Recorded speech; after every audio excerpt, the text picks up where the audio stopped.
नमस्कार, मैं हूं आपके साथ अंकिता पाल। ब्रीडिंग की शुरुआत करते हैं। लोकसभा चुनाव 2024 को लेकर बीजेपी की तैयारियां जोरों पर हैं। इस संबंध में बीजेपी प्रदेश प्रवक्ता सुरेश जोशी ने मीडिया से बात करते हुए कहा कि उत्तराखंड में बीजेपी ने अपनी 5 लोकसभा सीटों में से 3 प्रत्याशियों की घोषणा कर दी है। वर्तमान में लोकसभा चुनाव को लेकर पार्टी की तरफ से लोकसभा स्तर पर चुनाव प्रबंधन की बैठकें भी चल रही हैं। इसके बाद में ये बैठकें विधानसभा स्तर पर संपन्न होगी और पार्टी के द्वारा आगामी कार्यक्रम भी तय हो चुके हैं। 2 सीटों पर भी प्रत्याशी चयन को लेकर बैठकों का दौर जारी है।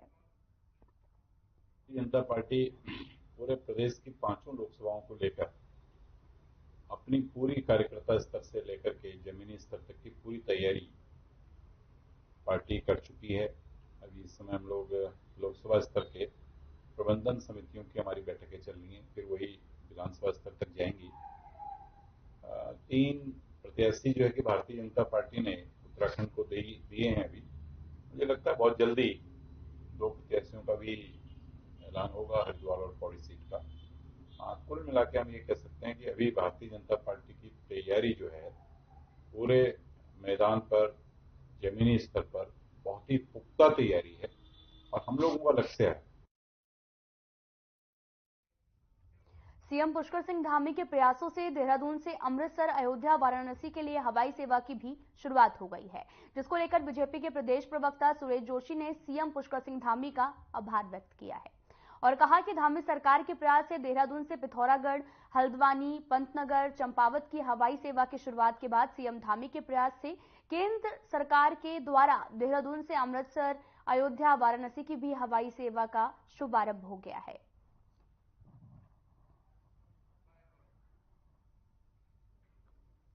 देखिए, जब से माननीय पुष्कर सिंह धामी जी इस प्रदेश के मुख्यमंत्री बने हैं, वो हर स्तर पर, चाहे वो एयर कनेक्टिविटी का स्तर हो, चाहे रोड का स्तर हो, चाहे रेलवे का स्तर हो, हर स्तर पर जो है कि एक एक चीज को बारीकी से देख करके उस पर काम कर रहे हैं। और मैं निश्चित तौर पर कह सकता हूं कि धामी जी का एक प्रयास है कि उनके प्रयासों से आज पिथौरागढ़ नैनीसैनी से देहरादून की हवाई यात्रा प्रारंभ हो गई है। अपना हल्द्वानी से मुनस्यारी और हल्द्वानी से पिथौरागढ़, हल्द्वानी से चंपावत, ये 3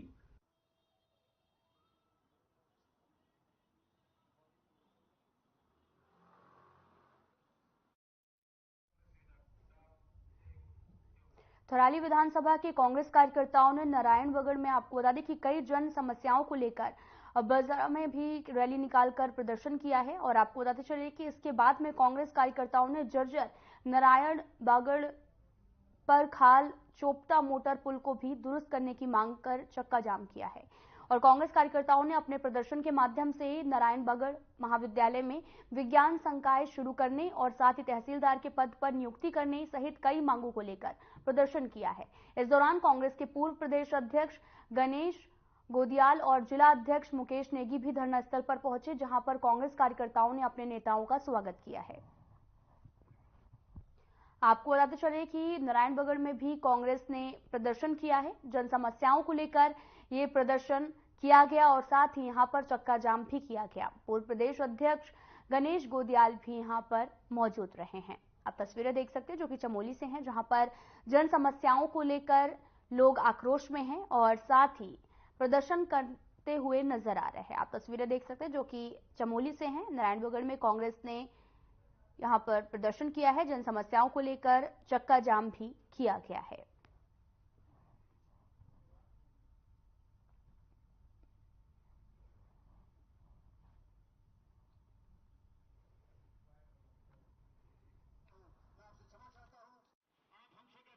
आज ब्लॉक कांग्रेस कमेटी के माध्यम से आज इस पुल के ऊपर सांकेतिक धरना और चक्का जाम किया गया। ये विगत जो पुल में जिसमें हम खड़े हैं, विगत 2 वर्षों से क्षतिग्रस्त बना हुआ है। कई बार हमने संबंधित विभाग से लेकर के, विधायक से लेकर के जिलाधिकारी को और सरकार को पत्र के माध्यम से कई बार अवगत करा दिया है कि आप इस पुल का तत्काल निर्माण करें, क्योंकि ये जो पुल है हमारा, ये कड़ाकोट पट्टी के दर्जनों गांवों को जोड़ने वाला पुल है। इस पुल के माध्यम से आज जो क्षेत्र में बड़े वाहन हैं, लोगों के बड़ी गाड़ियां हैं, डंपर ट्रक नहीं गुजर पा रहे हैं, जिससे क्षेत्र में लोगों को काफी भारी। विभिन्न मांगों को लेकर कांग्रेस कमेटी नारायणबगड़ ने जो यहाँ पर धरना प्रदर्शन का आयोजन किया, इसमें आम लोगों का बहुत सहयोग है। इसमें आम लोगों ने शिरकत की और सरकार को ये दिखाया कि जो मांगे जनप्रतिनिधियों को स्वतः संज्ञान के आधार पर कर देनी चाहिए, वो इतना समय बीत जाने के बाद भी लोगों की मांगों के बावजूद नहीं कर रहे हैं। कितने प्रतिवेदन दे दिए गए, कितने बार उन नेताओं को आगाह किया गया, लेकिन उसके बावजूद सरकार का बिल्कुल सरकार के कानों पर कुछ असर नहीं पड़ रहा। इसलिए सरकार जग सके, सोई हुई सरकार जगे, सोए हुए जनप्रतिनिधि जगें। इसलिए आज कांग्रेस के कार्यकर्ताओं ने यहाँ पर ये प्रदर्शन किया, जिसमें मैं शरीक हुआ। इन लोगों ने मुझे आमंत्रित किया, मैं इनका धन्यवाद इन्हें कहना चाहता हूँ कि मुझे भी इस मौके पर आने का। मुख्य समस्याएं हैं, उनको लेकर के आज ब्लॉक कांग्रेस कमेटी के नेतृत्व में यहाँ पर धरना प्रदर्शन और जन आक्रोश रैली का आयोजन किया गया है। और इसमें हमारी जो सबसे पहली मांग है कि जिस पुल में हम लोग धरने पे बैठे हुए हैं, ये पुल लगभग 8-10 सालों से ऐसी क्षतिग्रस्त पड़ा हुआ है और सरकार से कई बार इसकी मरम्मत कार्य के लिए हमने मांग की, लेकिन सरकार के द्वारा इस पर लगातार टाल बढ़ाई करते हुए खाली ऐसी प्लेटें फेंकी गई है, जिससे कभी भी बड़ी दुर्घटना हो सकती है।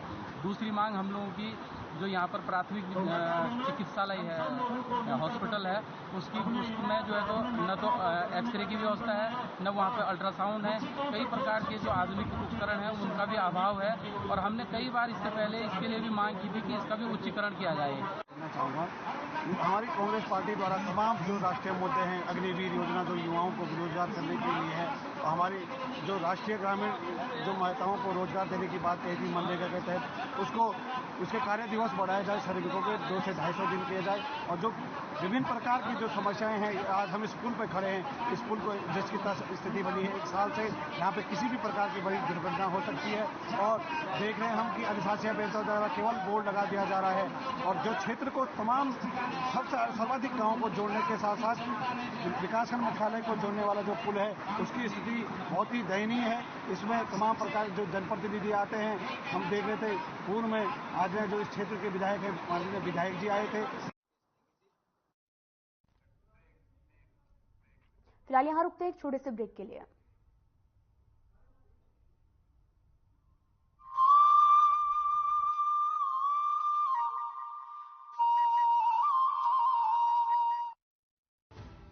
प्रधानमंत्री श्री नरेंद्र मोदी जी ने करोड़ों देशवासियों को दी है सम्मान पूर्वक और खुशहाल जीवन की गारंटी। आप ये भली भांति जानते हैं कि मोदी की गारंटी यानी गारंटी पूरा होने की गारंटी। देवभूमि उत्तराखंड इस विकास यात्रा का महत्वपूर्ण हिस्सा है। राज्य में लगातार फैल रहा है हाईवे और सड़कों का नेटवर्क।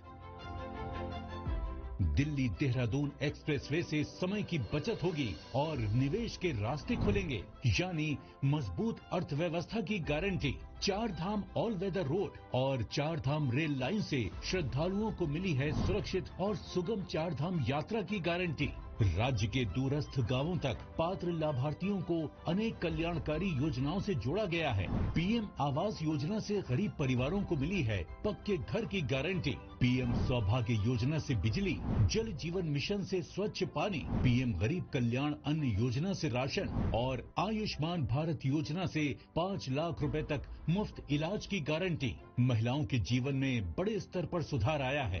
उज्ज्वला योजना से मिले मुफ्त गैस कनेक्शन से धुआं रहित ईंधन और लखपति दीदी योजना ने आर्थिक सशक्तिकरण की दी है गारंटी। पीएम किसान सम्मान निधि से साल में 6,000 रुपए की गारंटी।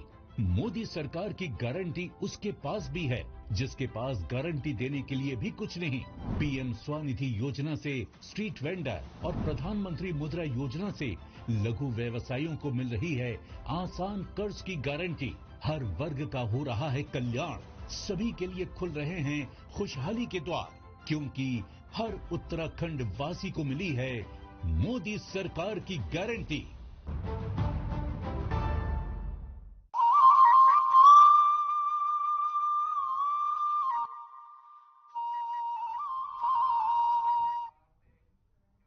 ब्रेक ब्रेक के बाद स्वागत है आप सभी का। रुख करते हैं खबरों की तरफ। एडवोकेट विकेश नेगी ने कैबिनेट मंत्री गणेश जोशी पर आय से अधिक संपत्ति अर्जित करने का आरोप लगाया है। वहीं गणेश जोशी ने इस आरोप को निराधार बताते हुए कहा कि मेरी छवि खराब करने की कोशिश की जा रही है। इस मामले में उन्होंने विजिलेंस और प्रधानमंत्री कार्यालय को शिकायत भी दी है।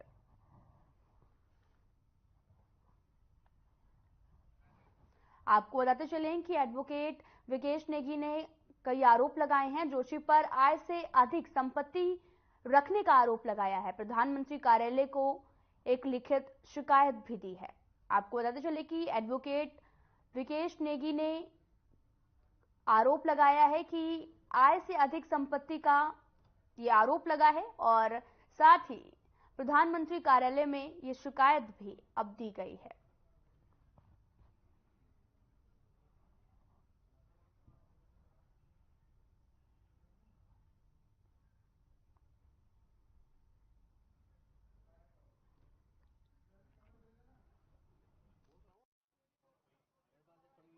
इसी एक्ट का मामला है और इन्होंने जो हमने आरटीआई लगाई थी, चुनाव आयोग में लगाई थी, जो इन्होंने अपनी संपत्ति का ब्यौरा उसमें डिक्लेयर करा था। इसके बाद वहां पर हमने इनके खर्चे का ब्यौरा लिया और बाकी हमने इनकी संपत्ति सर्टिफाइड कॉपियां रजिस्ट्रार ऑफिस से निकाली है। तो इसमें इनके पास हरिद्वार में कई प्रॉपर्टियां हैं, देहरादून में कई प्रॉपर्टियां हैं। इसके अलावा जो करोड़ों रुपये इनके अकाउंट्स में दर्शाया गया है इन्होंने चुनाव आयोग में। अब हमने जब इनकी तनख्वाह का ब्यौरा लिया सचिवालय से और विधानसभा से, तो अब तक इनको केवल 36 लाख रुपए की तनख्वाह मिली है और जो इन्होंने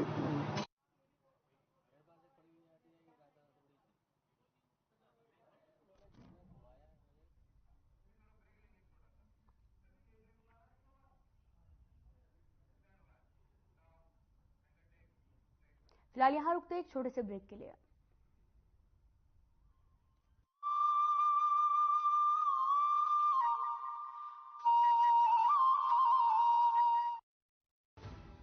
प्रधानमंत्री श्री नरेंद्र मोदी जी ने करोड़ों देशवासियों को दी है सम्मान पूर्वक और खुशहाल जीवन की गारंटी।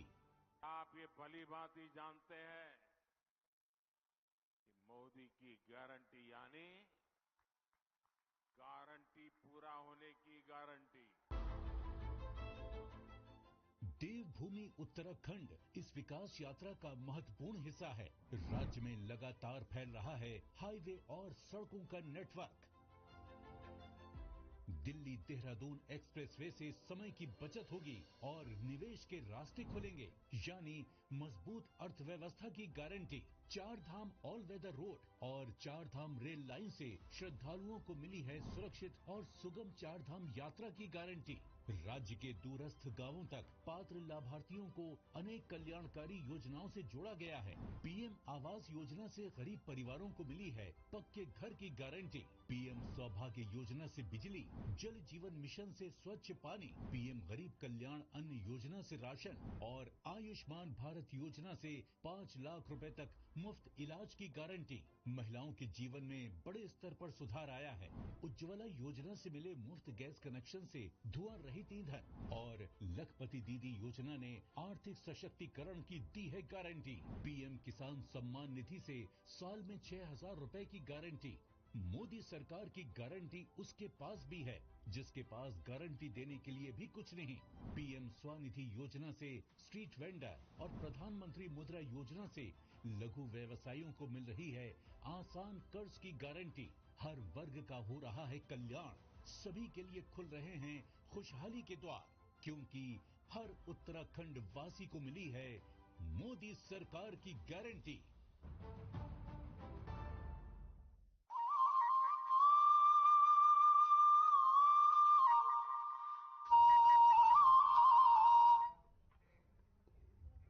ब्रेक के बाद स्वागत है आप सभी का। रुख करते हैं खबरों की तरफ।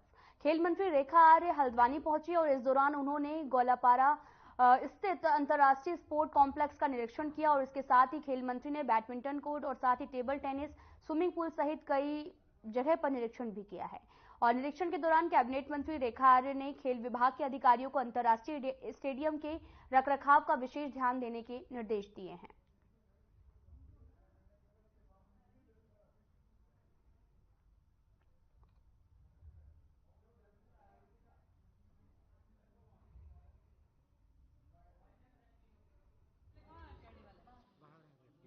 क्रिकेट की, तो निश्चित रूप से क्रिकेट को लेकर हम सब लोग क्रिकेट को पसंद भी करते हैं और उसको लेकर हम लोग प्रतिबद्ध भी हैं।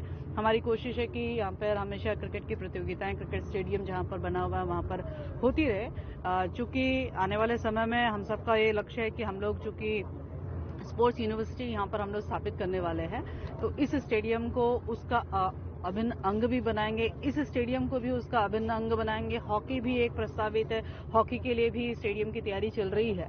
तो लगातार जो है स्पोर्ट्स की दिशा में बच्चों को खेलने के संसाधनों के विकास के क्षेत्र में लगातार डिपार्टमेंट काम कर रहा है। धामी जी के, माननीय मुख्यमंत्री जी के लगातार निर्देश उस क्रम में है।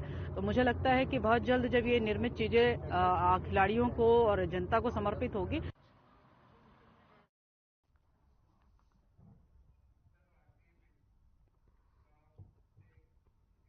भीमताल में लोकसभा चुनाव का शंखनाद होते ही बीजेपी ने अपनी तैयारियां शुरू कर दी हैं और आने वाले लोकसभा चुनाव को लेकर भीमताल पहुंचे लोकसभा प्रभारी और विधायक ने भीमताल विधानसभा के कार्यकर्ता और बीजेपी के वरिष्ठ लोगों के साथ में बैठक की है और बैठक में क्षेत्र के बीजेपी कार्यकर्ता भी शामिल हुए। बीजेपी ने इस लोकसभा सीट से अपना प्रत्याशी अजय भट्ट को बनाया है और इसके बाद बीजेपी ने इस सीट को जीतने के लिए रणनीति तैयार कर दी है।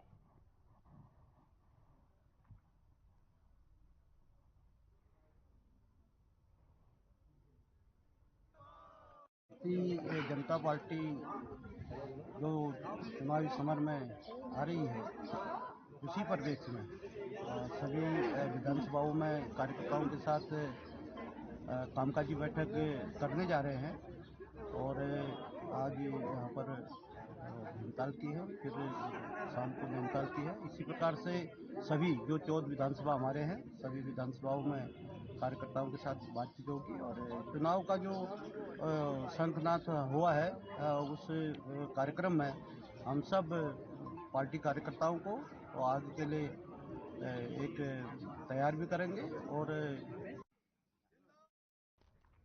खबर चंपा से है, जहां पर एडिशनल एसपी जेआर जोशी ने अर्धसैनिक बल और आईटीबीपी के जवानों को ड्यूटी पर तैनात होने के बाद में आगामी लोकसभा चुनाव को लेकर निर्देश जारी किए हैं। जनपद टिहरी के चंबा क्षेत्र में आपको बता दें कि हनुमान चौक, साई चौक और कोटी चौक पर अर्धसैनिक बल और आईटीबीपी के जवानों की तैनाती कर दी गई है।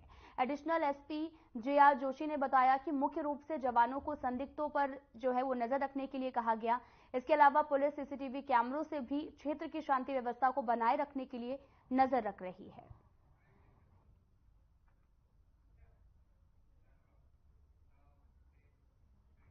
फिलहाल यहां रुकते एक छोटे से ब्रेक के लिए।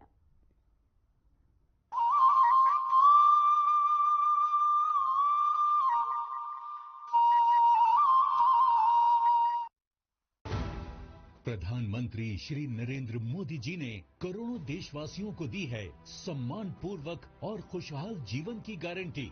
आप ये भली भांति जानते हैं कि मोदी की गारंटी यानी गारंटी पूरा होने की गारंटी। देवभूमि उत्तराखंड इस विकास यात्रा का महत्वपूर्ण हिस्सा है। राज्य में लगातार फैल रहा है हाईवे और सड़कों का नेटवर्क। दिल्ली देहरादून एक्सप्रेसवे से समय की बचत होगी और निवेश के रास्ते खुलेंगे, यानी मजबूत अर्थव्यवस्था की गारंटी। 4 धाम ऑल वेदर रोड और 4 धाम रेल लाइन से श्रद्धालुओं को मिली है सुरक्षित और सुगम 4 धाम यात्रा की गारंटी। राज्य के दूरस्थ गांवों तक पात्र लाभार्थियों को अनेक कल्याणकारी योजनाओं से जोड़ा गया है। पीएम आवास योजना से गरीब परिवारों को मिली है पक्के घर की गारंटी। पीएम सौभाग्य योजना से बिजली, जल जीवन मिशन से स्वच्छ पानी, पीएम गरीब कल्याण अन्न योजना से राशन और आयुष्मान भारत योजना से 5 लाख रुपए तक मुफ्त इलाज की गारंटी। महिलाओं के जीवन में बड़े स्तर पर सुधार आया है। उज्ज्वला योजना से मिले मुफ्त गैस कनेक्शन से धुआं रहित ईंधन और लखपति दीदी योजना ने आर्थिक सशक्तिकरण की दी है गारंटी। पीएम किसान सम्मान निधि से साल में 6,000 रुपए की गारंटी। मोदी सरकार की गारंटी उसके पास भी है जिसके पास गारंटी देने के लिए भी कुछ नहीं। पीएम स्वनिधि योजना से स्ट्रीट वेंडर और प्रधानमंत्री मुद्रा योजना से लघु व्यवसायियों को मिल रही है आसान कर्ज की गारंटी। हर वर्ग का हो रहा है कल्याण। सभी के लिए खुल रहे हैं खुशहाली के द्वार, क्योंकि हर उत्तराखंड वासी को मिली है मोदी सरकार की गारंटी।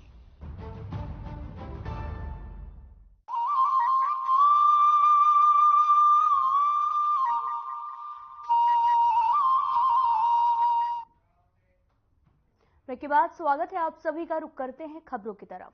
आगामी लोकसभा चुनावों के लिए गढ़वाल लोकसभा सीट पर बीजेपी ने अपनी तैयारियां तेज कर दी हैं। बुधवार को गढ़वाल लोकसभा सीट से बीजेपी के सह प्रभारी हेमंत द्विवेदी ने बीजेपी कार्यकर्ताओं के साथ कांडाखाल में एक महत्वपूर्ण बैठक की है। इस बैठक में यमकेश्वर से बीजेपी विधायक रेणु बिष्ट सहित बड़ी संख्या में बीजेपी के पदाधिकारियों ने हिस्सा लिया है।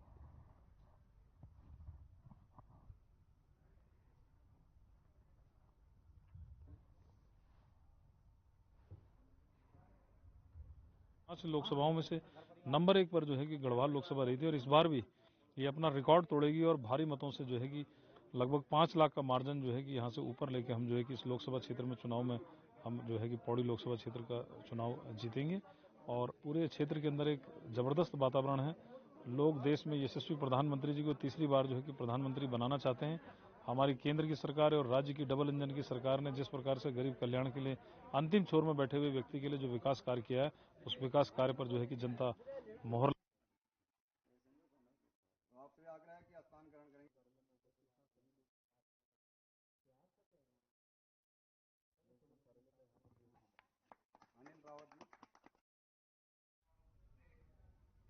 लोकसभा चुनाव को लेकर उत्तराखंड में भी हलचल तेज हो गई है, जहां पर बीजेपी ने 3 लोकसभा सीटों पर प्रत्याशियों का जो ऐलान है वो भी कर दिया है और वहीं अब सबकी नजरें कांग्रेस पर टिकी हुई हैं। दिल्ली में कांग्रेस आलाकमान की स्क्रीनिंग कमेटी की बैठक हुई, जिसमें उत्तराखंड की 5 सीटों के लिए प्रत्याशियों के नाम पर मंत्रणा होने की संभावना है। इसे लेकर हल्द्वानी विधायक सुमित हृदयेश ने भी कहा कि सभी का पक्ष लेकर जल्द ही कांग्रेस पार्टी अपने उम्मीदवारों का ऐलान करेगी।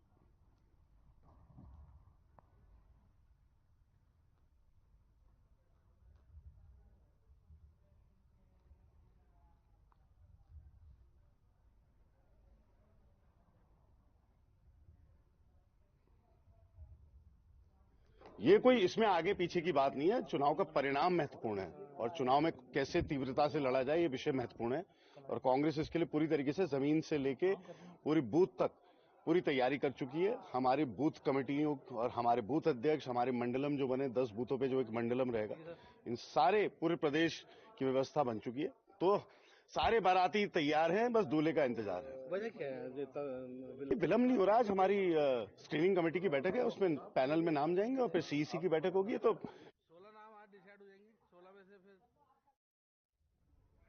फिलहाल इस वीडियो में इतना ही। नमस्कार।